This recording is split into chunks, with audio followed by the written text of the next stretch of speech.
बहुत समय पहले की बात है। ऋषि विश्वामित्र और अप्सरा मेनका की एक सुंदर पुत्री हुई, शकुंतला।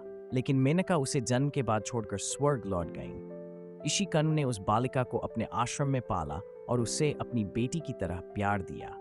शकुंतला सुंदर, विनम्र और बुद्धिमती थी। एक दिन राजा दुष्यंत शिकार करते हुए कण्व ऋषि के आश्रम पहुंचे। वहां उनकी मुलाकात शकुंतला से हुई। दोनों ने एक दूसरे को देखा और पहली ही नजर में प्रेम हो गया। कुछ दिनों के साथ में उन्होंने गांधर्व विवाह किया, यानी साक्षी केवल प्रेम था और प्रकृति। दुष्यंत ने शकुंतला को अपनी अंगूठी देकर कहा, इस अंगूठी को संभाल कर रखना, मैं जल्द तुम्हें लेने आऊंगा।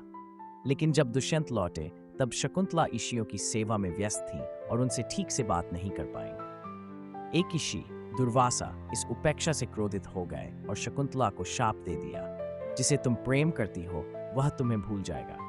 हालांकि बाद में उन्होंने ये भी कहा, अगर वह तुम्हारी दी हुई कोई वस्तु देखेगा तो उसे सब याद आ जाएगा। समय बीता। शकुंतला ने दुष्यंत से मिलने की यात्रा शुरू की, लेकिन रास्ते में वह अंगूठी नदी में गिर गई और वह राजा को कुछ भी साबित न कर सकी।